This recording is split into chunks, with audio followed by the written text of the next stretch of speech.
Hi, I'm gonna do my hair and give you guys a life update because I feel like we have a lot to catch up on, and I'm pretty sure the last time I put a video out was a long time ago. 17 days? It's been 17 days since I talked to you guys. Holy crap. Hi, how you guys doing? Holy shit, it's been a long time. The last time I talked to you guys, it was the 1 year anniversary of us losing our home. And I've since kind of had a bit of, cause I'm fine, but like I've had a hard time. I've had a hard time the last couple of weeks, and that's okay. You know, that's normal. We don't always thrive. I've been a bit emotional and overwhelmed, and I've struggled a little bit. I have struggled just a smidge with life stuff. So we're gonna do some hair, and we'll catch y'all up. Okay, now that I've done my hair, I feel like I can actually focus. My hair always stresses me out because I never do it, so I don't really know how. Anyway, it's time for a life catch up. We need to sit down and talk because I've kind of been MIA off of the internet for a couple of weeks. All of my empath girlies, stand up with me. Are y'all okay? Because I'm just, it's been a long time since I've had, like, I've struggled really hard with my mental health, and I've had some struggles over the last couple of weeks just with everything going on. So I figure we might as well catch you up on like what's going on in the Brazee house, what's going on with Lauren, what's going on with the kids.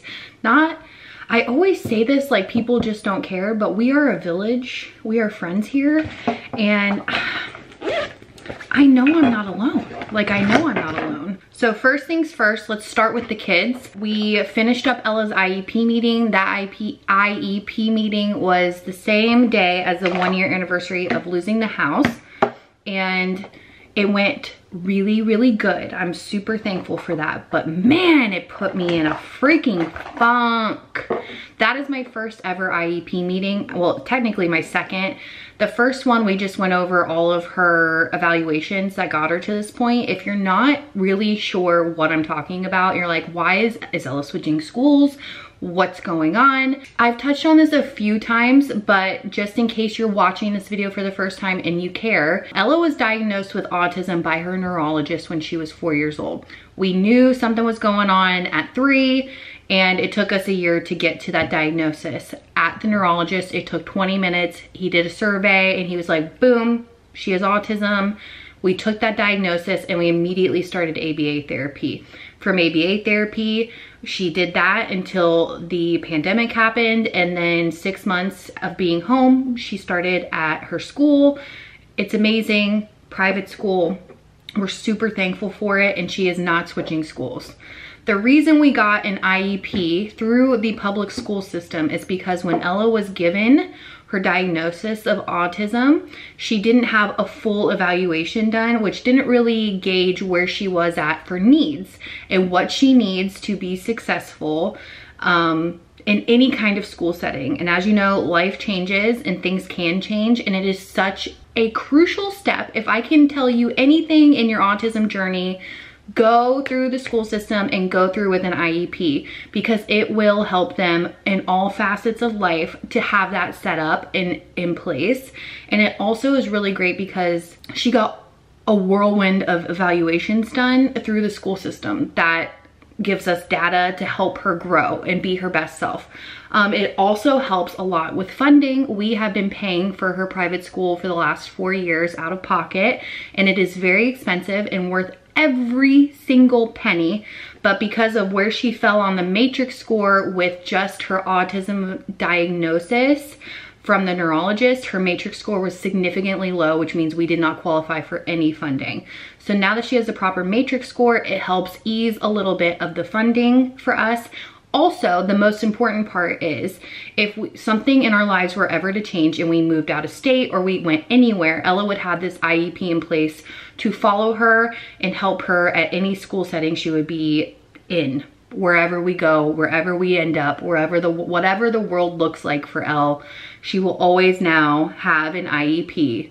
And that is really, really important. I cannot stress enough. I wish I would have done this earlier. I didn't know.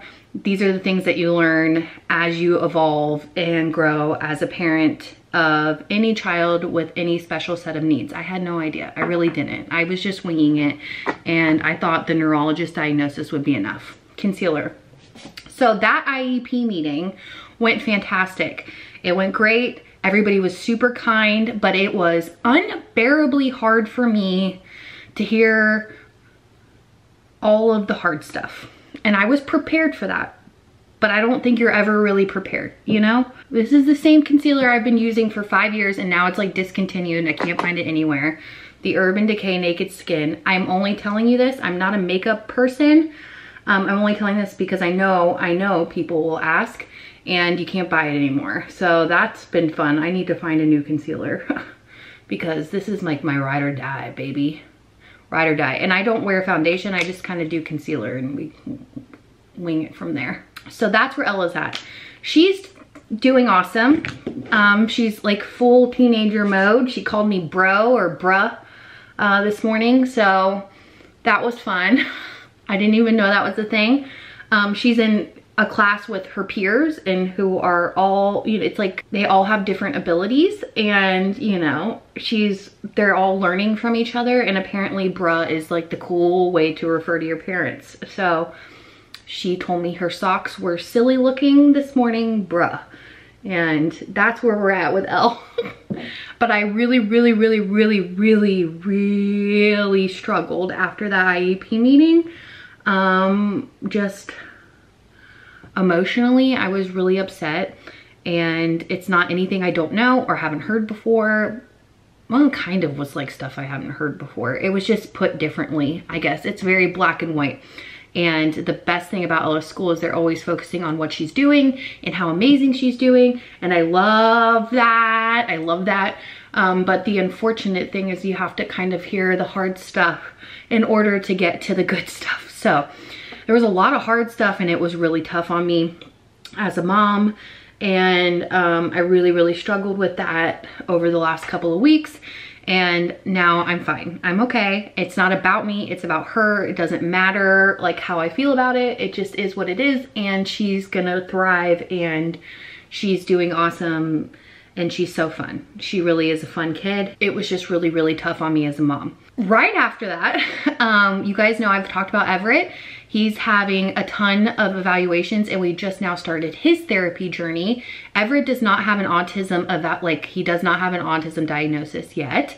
I'm very prepared for him to have one because of just the signs that I see. Obviously we have a speech delay, but he's, you know, hand flapping and stuff like that. Like, it's very obvious. He doesn't seem to have any sensory aversions. He's doing really awesome in school. And he started speech, and his pediatric developmental therapist comes once a week to the house, and then we go to speech a few days a week outside of the house, on top of him doing 5 days, half days a week at his daycare or preschool, whatever it is. He's learning and he's playing with other kids, and it's been really great.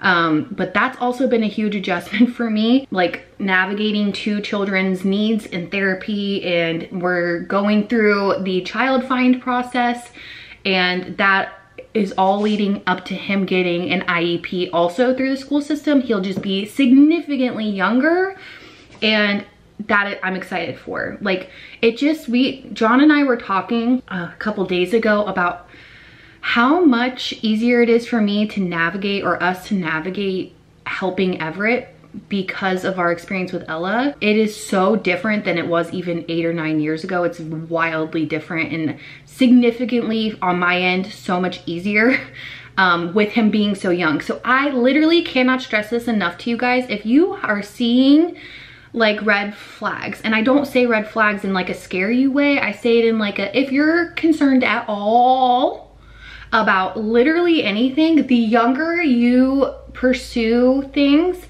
the better. There's so many, at least in my area, free available resources that help guide you through, and are so, the therapists have been wonderful, and it's been so fantastic to like have step by step and like really have somebody hold my hand through this journey of him being even younger than Ella was.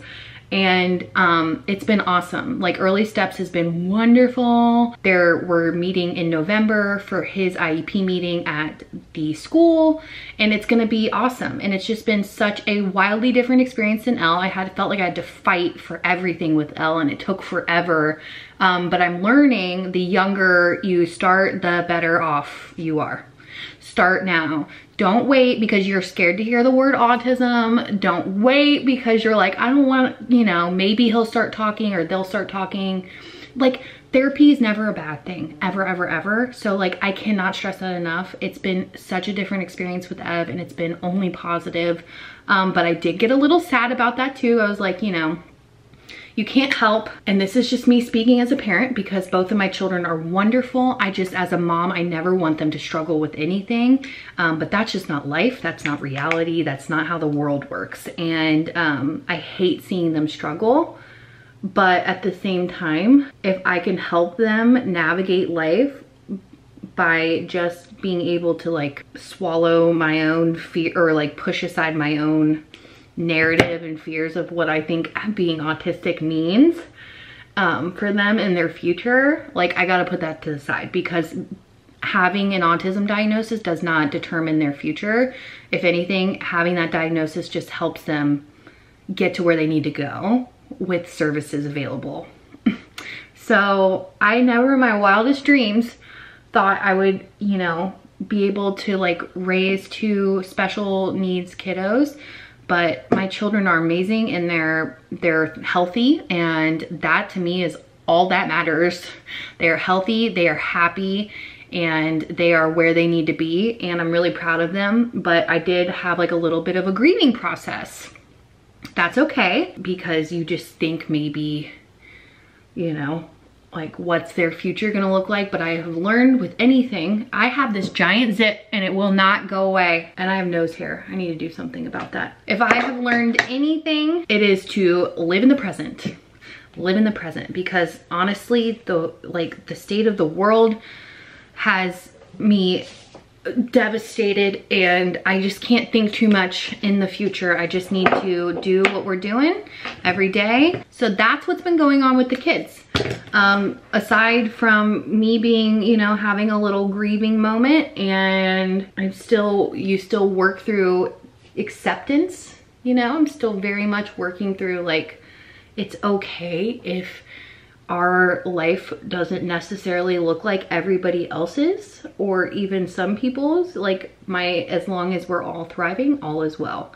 So I've been having to work through that emotional journey, and because life doesn't stop when you're sad, you know, we've been busy on top of that, and I was really struggling on top of PMS, basically. Like I have really bad PMS. So emotionally, like that just adds a whole nother level to it, where you just feel things extra. So I am okay. Everybody is fine, but I definitely went through a grieving process that I wasn't necessarily super prepared for. I really didn't think I was going to feel anything because we've been doing this so long with Elle. But that IEP meeting really took my ass out.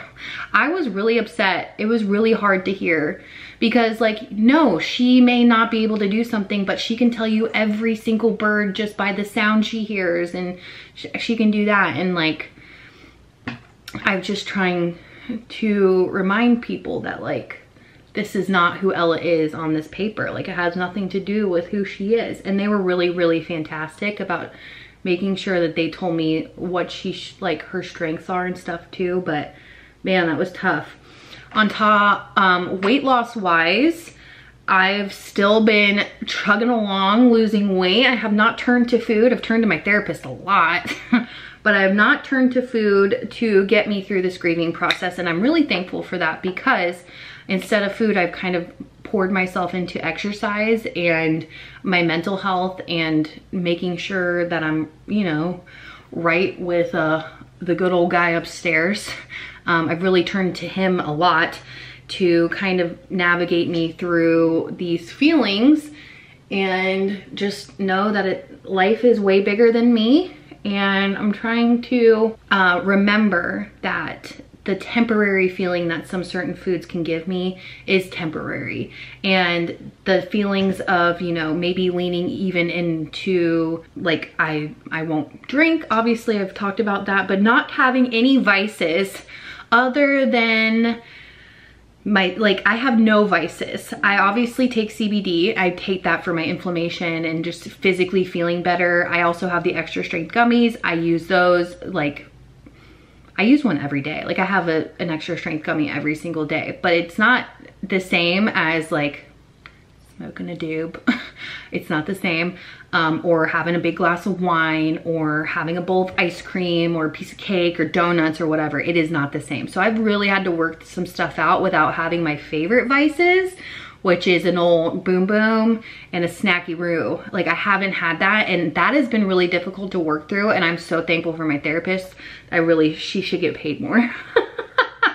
Because I was just struggling, like, is this depression? Like, what am I feeling? She's like, this is grieving, and that's normal. And, you know, it's really good that you're so aware of your feelings and you're talking through them instead of reaching for something that can take them away. But that is a really hard journey. I know it looks like I'm applying makeup, the same makeup over and over again. It's because I am. Got distracted, okay. So working all of that out without having my favorite things has been a journey, but I'm really proud of myself, and I'm still actively losing weight. We are still, you know, killing it.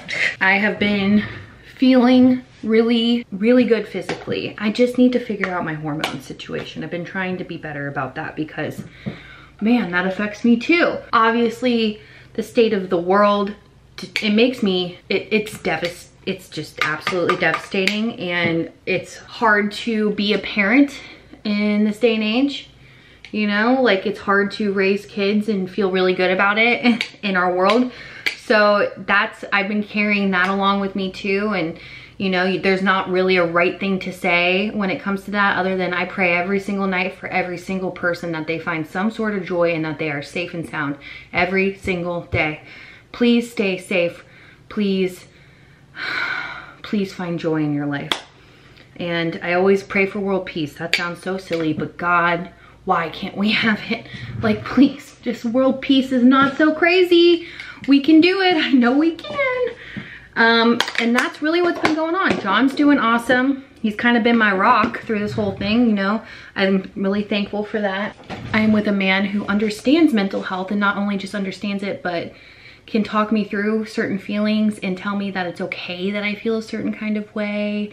And he's just been amazing for that. And I'm really thankful that he supports me in that way. And I'm still, you know, taking my medication, and I'm still, you know, doing everything. But man, sometimes life is really hard, and sometimes you can feel things deeply, and it's not always sunshine and roses. And I think just the collective of the year and everything going on, like, I just hit a point where I crashed, and I was just feeling so emotionally overwhelmed, but I couldn't stop doing what I needed to do. Like, we still have life and kids and bills, and, you know, trying to make sure everybody is healthy and happy and safe and all those things. So I had to work through some stuff over these last couple of weeks. And if you are working through stuff too, I've always been an open book on this channel as far as my emotions. I used to cry on the internet.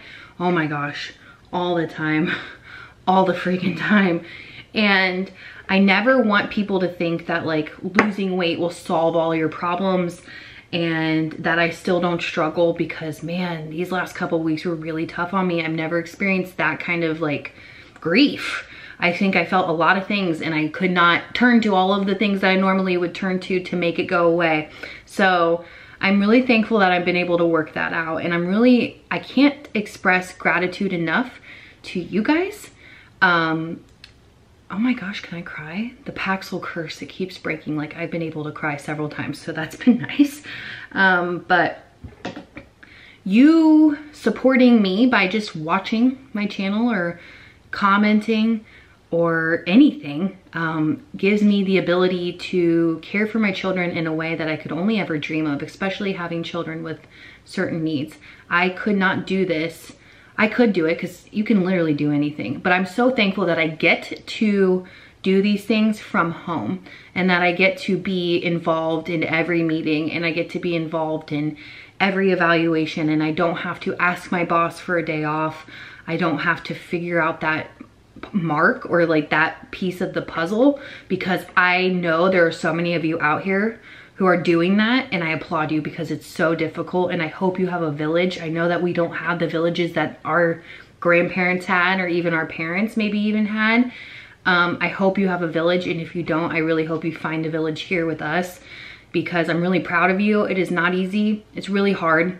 And it's even harder when you have to add in extra things like a job, or maybe being a single mom, or a one income household, or whatever it is. Like, I know it's hard right now to even just exist in the year 2023, let alone thrive. So if you're still here and you're still doing it and you're trying your best, I'm so fucking proud of you. I'm so proud of you. It's hard. It's really hard. It's really hard. And I'm just like, you're doing such a good job, and what you're doing matters, and how we treat one another and how we speak to one another and how we talk about our feelings matters, and it makes a difference in the world. So just go out in the world and be kind to one another, treat somebody with kindness or empathy, maybe see their point of view. You don't know what they're going through. I know we hear that a lot, but it's so true. You never know what somebody's struggling with. Just be a good person. Just be nice. Just be nice. Just be nice. So that's the life update. A lot of chitty chat.